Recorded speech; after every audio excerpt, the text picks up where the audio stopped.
Radewa. Was.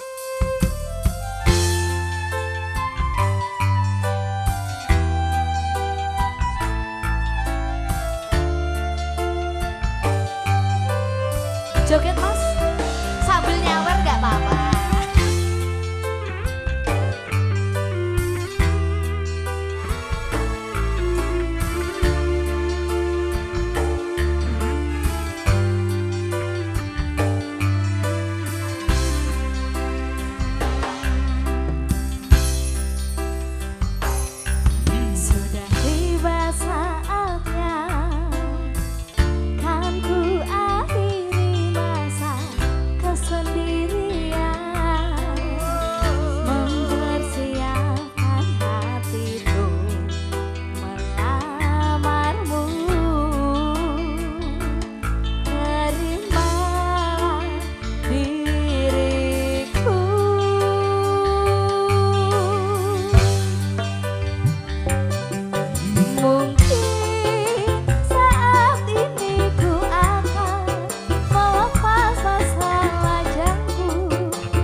mati seperti itu.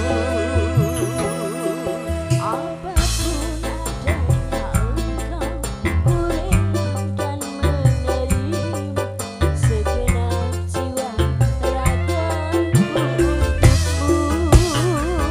Sampai ajal menjemputku, ku selalu mencintamu. Bergayamu, engkau tulang rusukku. Hingga di Oh, ahey! surga Oh, ahey! ku ingin bersamamu dan menjadi bidadari cintamu. Putra Dewa Soy.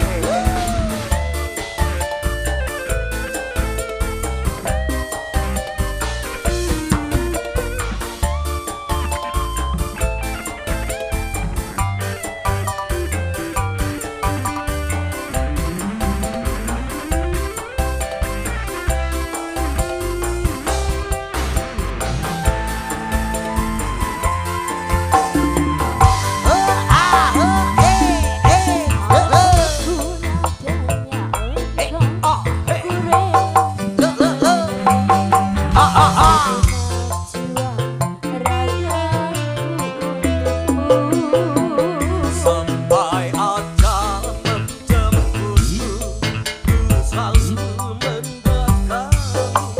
Penyayangmu, engkau tulang rusukku. Sampai ajal menjemputku, ku selalu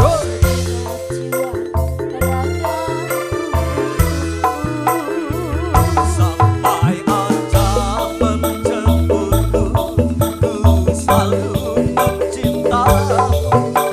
engkau tulang rusukku. Oh,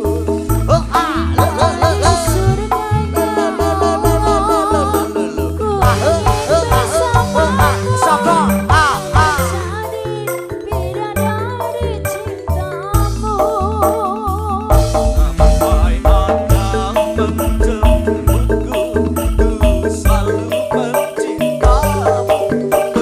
Penyayangmu, engkau tulang rusukku.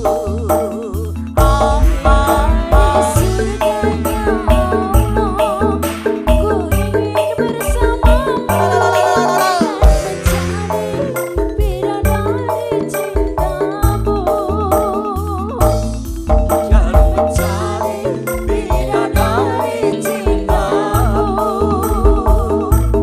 Dan menjadi bidadari cintamu. Welatala. Oke, baik, terima kasih Bapak.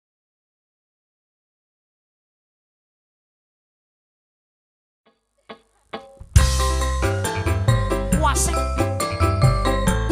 Spesial untuk konco-konco Karang Taruna yang ada di belakang.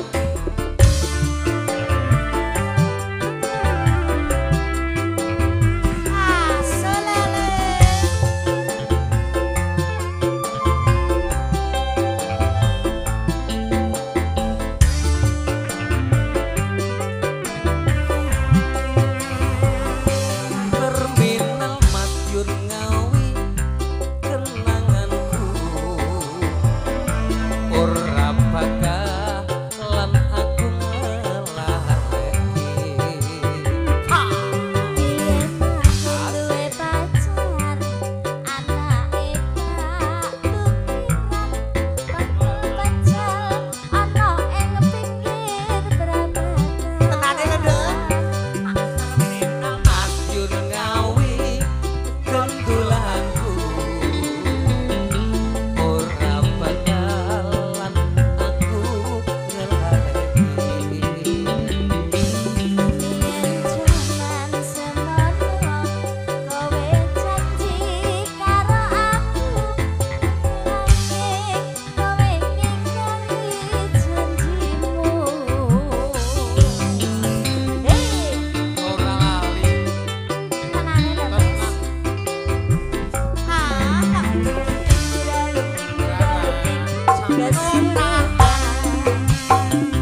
tak elus-elus metu fotomu neng dompet Selele opo kowe ora rasa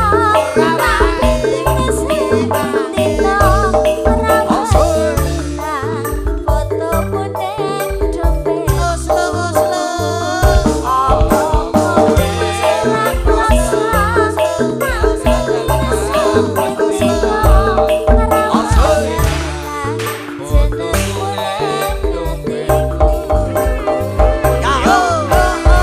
Asik.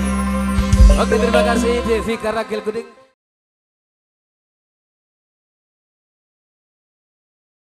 monggo dipun rahapi. Asik.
lagi ngapal ke jam 12 po piye to sampean ki? Jam 12 to? Heeh.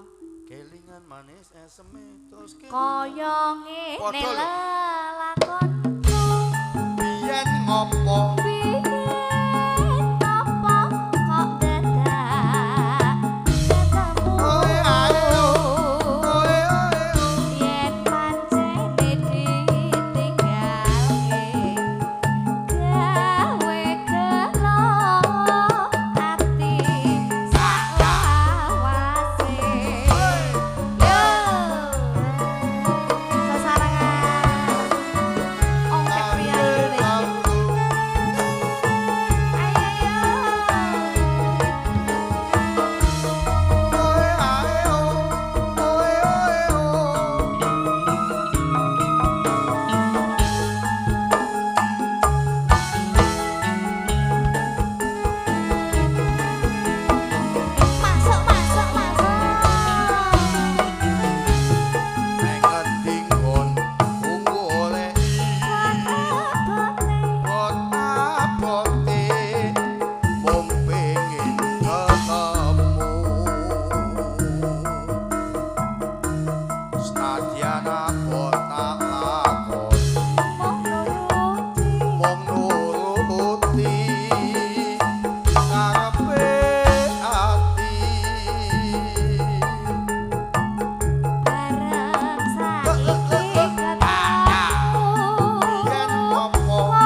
Lah kok ketipunge bobok nyawang aku. Ya mulek ya pisan. Piye Mulek. piye.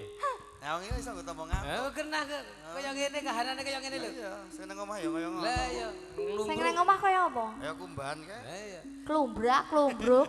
nyawang model kaya ngene, iya toh? Disawang komburi, udute win. Wis. Nek kok ngarep Eh? Wong arep malah udute gak apa? udut. Wah nek iki nek kok ngarep rasa Rasa udut. Rasa karo udute Wis seger. ketok teng kelapru tok. Lho, anu iki lho, kembangane jari Oh, kan teng bener. kelapru. Ya ditutuk nese. Ya ya. MC-ne tuweke rusuh ya kan ya. Sesuk rasa nggawa iki MC-ne. Ah, mbak wis bener.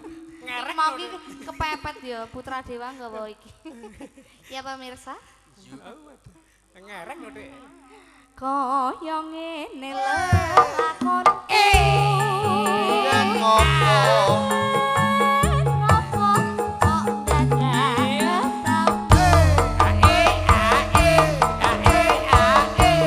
pancen ditinggalke gawe kelo ati sak lawase.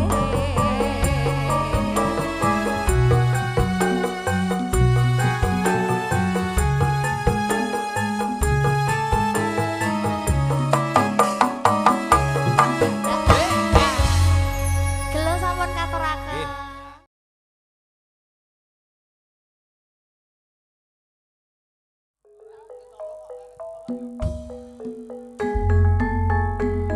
Sesepuh bini sepuh peratawi sepuh putri Madyaning suka kelenggahan siang binici Bahagian berunggan mantu ngunduh putra binangtan sekalian Dampyak saking katebian Keluarga ageng kadang pisan kepareng rawuh Ngelarapaken siap mojo binangtan sekalian Tumuju wispa bahagian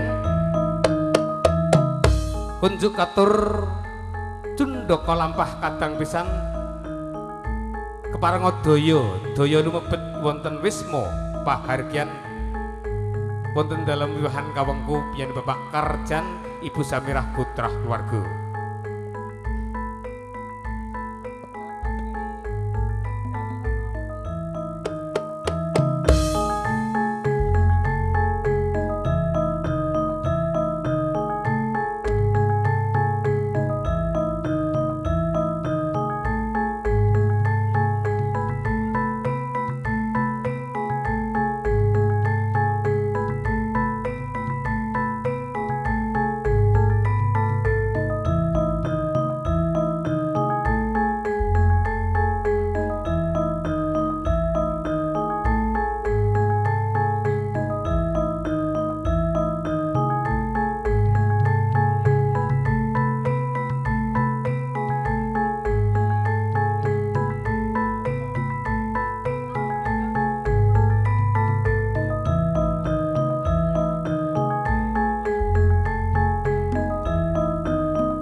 Is cek loh. A'udzubillahi minasyaitonir bismillahirrahmanirrahim. Assalamualaikum warahmatullahi wabarakatuh. Minal hamdalillah wa syukurillah la haula wala quwata illa billah. Katenterman karahayan meh kalujengan mugi tansah kajiwa kasarsagung para sepuh para tamu kakung seputri.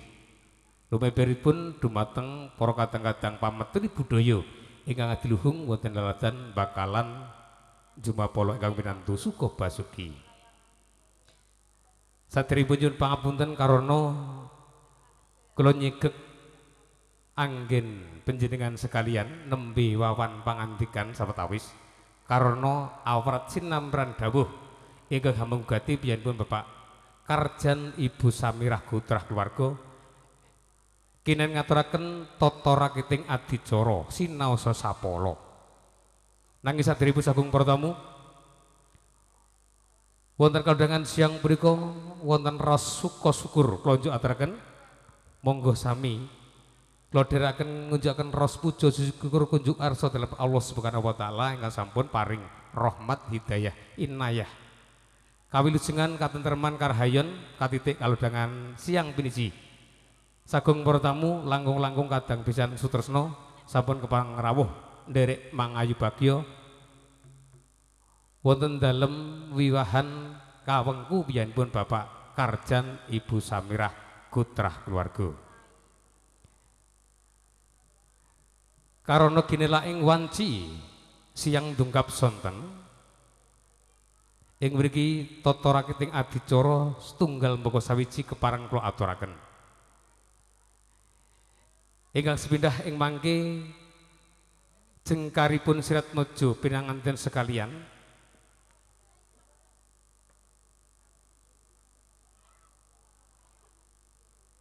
nggih ya mboten dipun ralat mboten napa-napa karena kabeh niku mboten dipun program lebih dulu nyuwun pangapunten.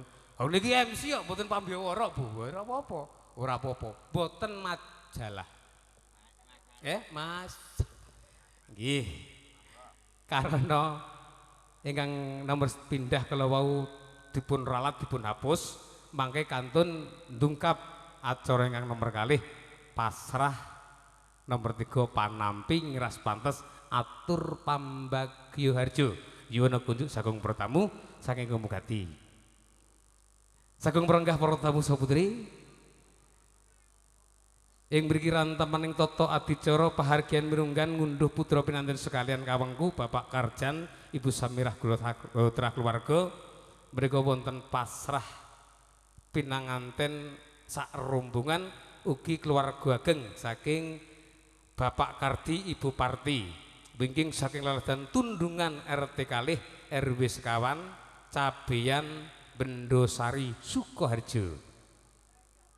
Sinten to ingkang kepareng maragani sulih sarira ing mangke nyuwun gungan ingkang wirantu pakurmatan panjenenganipun Bapak Wido. Rampung pasrah saking kadang pisan sutresna pun sarirani Bapak Wido ing mangke. Kasambet panampi ngiras pantes atur pambagyo harja balang kunjuk sagung pertamu saking mbogati ing mangke nyuwun gungan sulih sarira ingkang winantu pakurmatan biyanipun Bapak RW Bapak Wiyono Raharjo.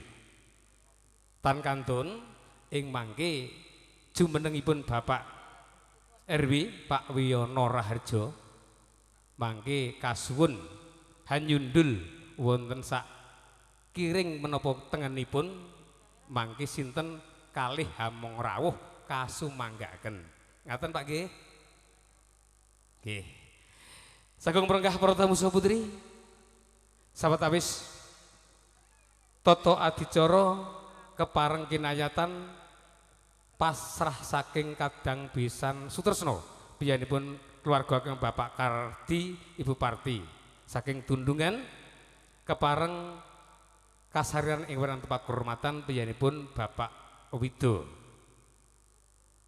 Mbok menika sampun sametara ing samukawisipun kunjuk kadur ingkang winantu pakurmatan Bapak Wido gura swara sak cekapipun kula njuk aturaken. Sungkem kula ingkang handherekaken Pak Widodo. Bismillahirrahmanirrahim. Assalamualaikum warahmatullahi wabarakatuh. Alhamdulillahirabbil alamin. Wassalatu wassalamu asrofil anbiya'i wal mursalin. Wa asyhadu an la ilaha illallah wa asyhadu anna Muhammadar Rasulullah sallallahu alaihi wasallam wa ala alihi wa ashabihi amma ba'du. Kunjuk dumateng para penisepuh, para sepuh, adi sepuh ingkang dapur pundi, langkung dumateng para pangemban, pangembating praja satian negari, mongko dados pandom-pandom ing kalodasih ingkang pantes tampi kapakurmatan. Para alim ulama ingkang rinten dalah dalu semanding wahyu ning kitabillah, mongko dados pangiplating manembah ingkang berbudi. Para tamu kakung semua wana putri, saderengipun kawula nyuwun pangapunten miyak swasana gempil kamardikan panjenengan sami ingkang ben panantikan jihawrat Allah minangkani pambudutipun panjenengan Bapak Kardi, Ibu Parti kenen ngaturaken wasing gati keperluan ing siang menika. Anamung saderengipun atur kalolajangaken sumangga nuwun tansah manjataken raos puji syukur dumateng ngarsane Gusti ingkang tansah paring pinten-pinten kanikmatan karahmatan dumateng kita panjenengan sami dinapa ing wekdal siang menika kita panjenengan sami pikantuk rahmatipun Allah gagas warasan para wonten kelajengan lan kesehatan. Para tamu kakung mewah putri ingkang bahagia mulya, saderengipun atur kalolajangaken sumangga nuwun kita panjenengan sedaya ilmu dhateng Gusti Allah ingkang sampun paring-paring kanikmatan dumateng kita panjenengan sami. Ugi salajengipun dumateng para penisepuh sesepuh adi sepuh ingkang dapula pundi ingkang kesepindah Bapak Kardi, Ibu Parti ngaturaken kawilujingan dumateng kita panjenengan sedaya awit wong wekdal sonten siang menika kita panjenengan sedaya saged ngrawuhi dumateng pagriyanipun Bapak Sutanto Ibu ngato ing bakalan mriki. Mugi-mugi wekdal siang menika kita panjenengan sami pikantuk rahmatipun Allah, pinarangan kesehatan, kewarasan, gagas warasan sehingga saged nglajengaken menapa bebrayan ingkang saklajengipun. Ugi para pinisepuh sesepuh sedayanipun Bapak Kardi netepi darmaning asepuh ngentas pitulus ingkang putri pun Roro Sisri ingkang kajatu krama kalian Bagus Widodo. Mugi anggenipun bebrayan agung wonten ing bebrayan menika pikantuk rahmatipun Gusti Allah, pikantuk hidayah saking Gusti Allah saged nglajengaken bebrayan agung wonten ing bebrayan ingkang enggal menika.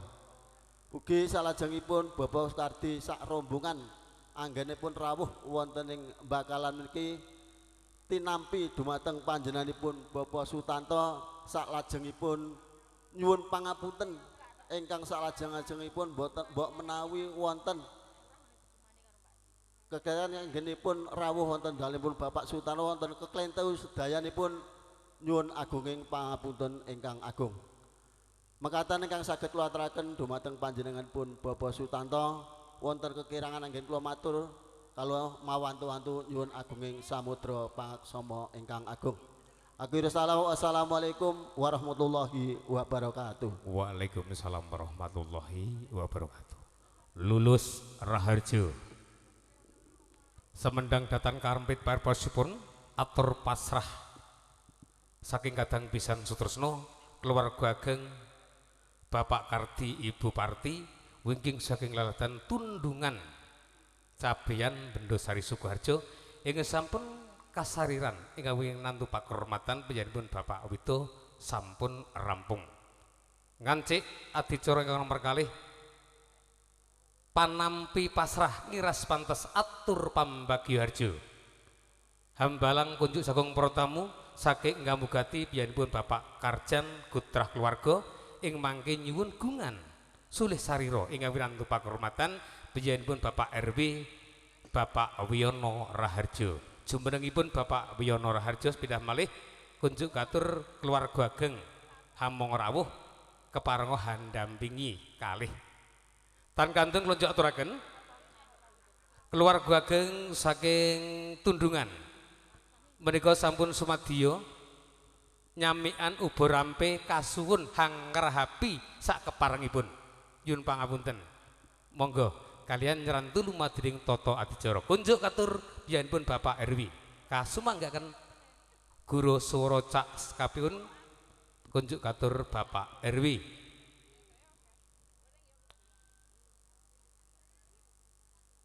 Bismillahirrahmanirrahim. Assalamualaikum warahmatullahi wabarakatuh. Alhamdulillah.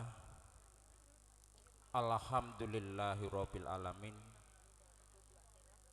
Wassalatu wassalamu ala asrofil anbiya'i wal mursalin wa ala alihi washabihi ajmain. Asyhadu an la ilaha illallah wahdahu la syarikalah wa asyhadu anna Muhammadan abduhu wa rasuluh. Amma ba'du. Dumateng panjenenganipun para sesepuh ingkang tansah kawula bekteni, mliginipun dumateng panjenenganipun Bapak Kardi miwah rombongan ingkang tebih saking Tundungan Cabean Bendosari Sukoharjo ingkang tansah kawula hormati. Dumateng kadang-kadang para kenya tumaruna napa dene tumaruni ingkang tansah lelados wonten ing rikalenggan sang punika ingkang kula tresnani.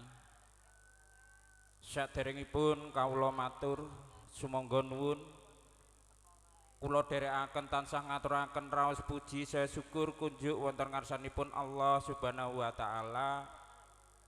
Ewa semanten wonten ing kesempatan siang punika kula lan panjenengan sami tasih dipun keparengaken makempal manunggal wonten dalemipun Bapak Karjan Ibu Samirah. Saperlu paring jurung donga anggenipun panjenenganipun Bapak Karjan Ibu Samirah ngunduh temanten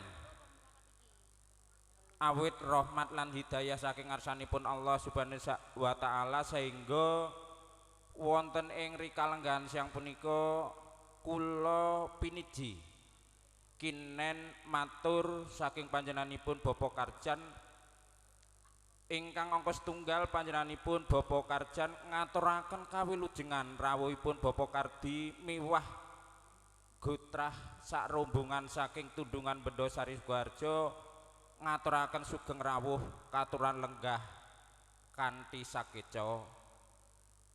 Jangkep ingkang nomor kalih menapa ingkang dados aturipun Bapak Kardi ing ngajeng kala wau kula tampi kula minangka surih sarira saking panjenenganipun Bapak Karjan mugi karawuhanipun Bapak Kardi sekalian Ibu Parti dipun dherekaken saking tangga tepalih sanak sederek lan sanes-sanesipun sehingga saged ngenteng-entengi anggenipun Bapak Karjan anggenipun ngentas pitulus putranipun ing dinten benjang mugi-mugi pikantuk rahmat lan hidayah saking ngarsanipun Allah Subhanahu wa taala.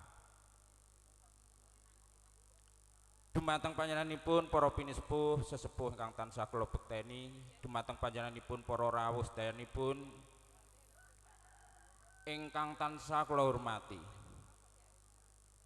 Sumangga bilih wonten ing sak ngajeng panjenengan utawi sak sisih kiwa napa tengen panjenengan menika wonten unjukan lan nyamikan katuran ngunjuk lan ngrahapi sak kawontenanipun awit panjenenganipun Bapak Karjan namung kiyatipun namung makaten.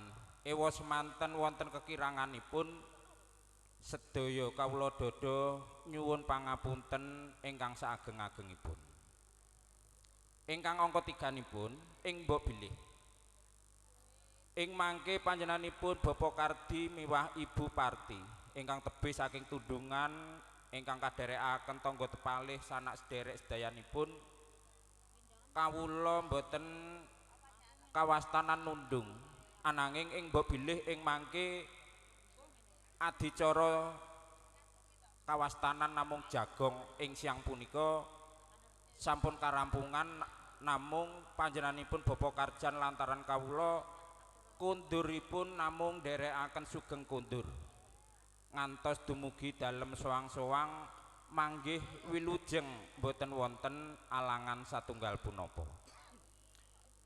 Dumateng panjenenganipun para pinisepuh sesepuh sedayanipun mbok bilih kawula matur mboten kathah-kathah awit wonten ing rikalenggahan siang punika panjenenganipun Bapak Karjan kepareng animbali nggih menika putra dewa campur satri ingkang dipun sesepuhi panjenenganipun Bapak Setiawan ingkang mijil saking Kepuh Bulu Polokarto Sukoharjo Makmur ing pramila kawula ingkang nampi karawuhanipun Bapak Kardi sekalian ibu wonten ing siang punika wonten kekiranganipun kawula manungsa limrah nyuwun gungingsih samudra pangsami billahi taufik wal hidayah wassalamualaikum warahmatullahi wabarakatuh.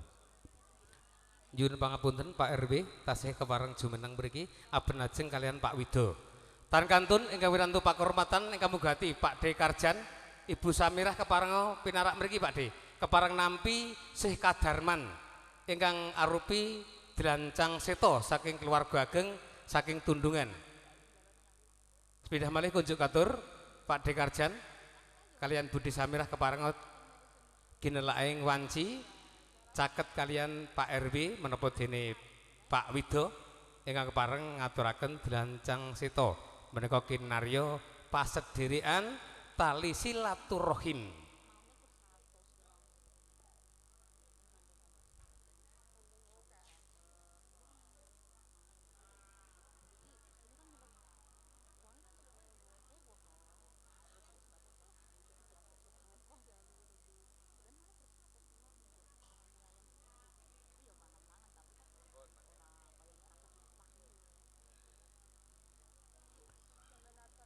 Tatas titis samendang datareng karwi parusipun atur panampi pasrah saking kadang pisan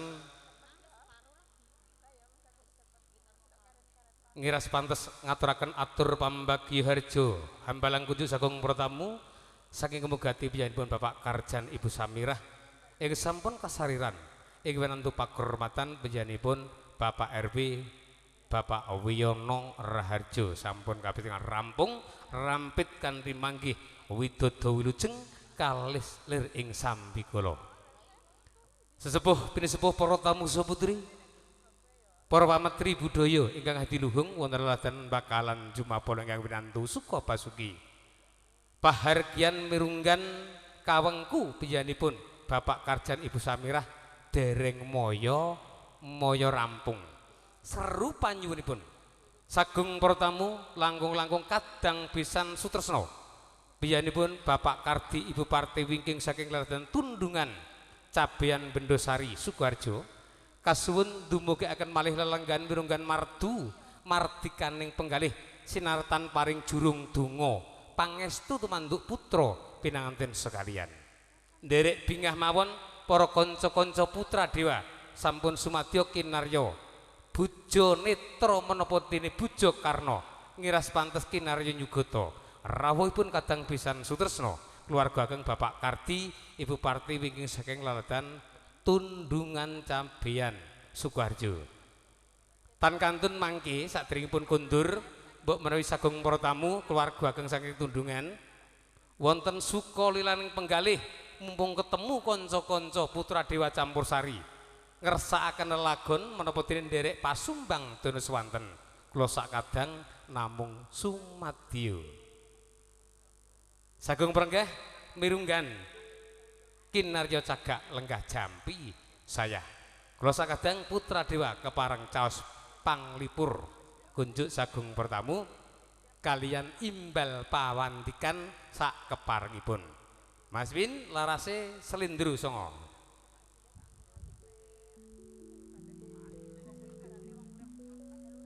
Pangapunten Kang Gareng. Napa?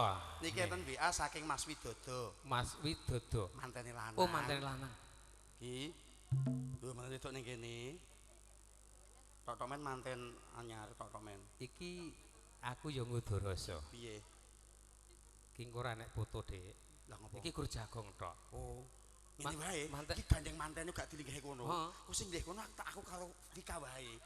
Totomen aku makili Mas Widodo, Vika makili mbake ngono. Piye? Nek kuwi ketok ora patek mathuk, Dik. Kok mati-mati Ora patek mathuk. Lah piye?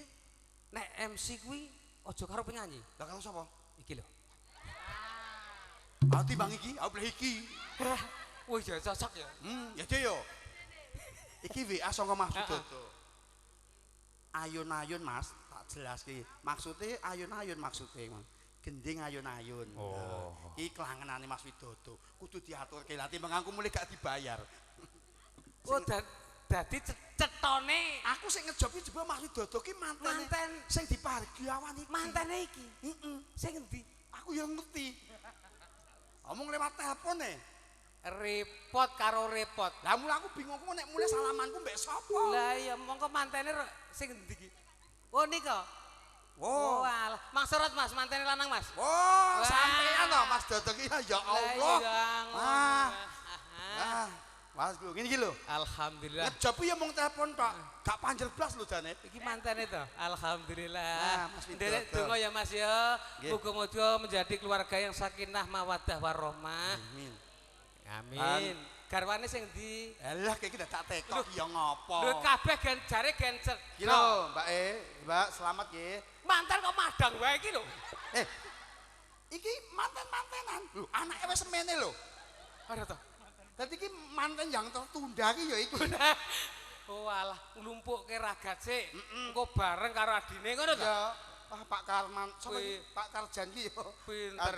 Ubet. Lah ya, lek Karjani pinter tenan dadi. Heeh. Sisan sing adang jare. Ya ora dadi boyo apa-apa. Muga-muga Mas Widodo kalian garwa saged manggihaken gesang teng ayem-ayem tentrem, murah rejeki, Amin. panjang umur, Amin. slamet dunya, Amin. slamet akhirate. Manten lawas anake pira to? Agek siji ki tok. Lah niki mengke bar dipahargya tambah siji neh, Mbak, nggih. Anake siji napa lagek siji? Lagek siji. Bakale pira to? Oh, loro tok. Loro. Kalih. Loro to. Iyalah. Kalih. Cah ra iso basa. Lah kok Mas Widodo mung cukup kalih mawon. Apa ora mesake Mbak enak gur loro iki? Lah wong mbake tak tekok ya, tergantung sing damel. Lah ya ngono kuwi lho. Batine ya ngono kuwi lho. Karepe dodo piye kok aku ya karo Iki ayun-ayun. ayun-ayun diaturke. Sinambi para Ya. tamu dahar. Monggo. Diaturke ayun-ayun. Pun aturaken. Ya. Dek Vika, ragil kuning.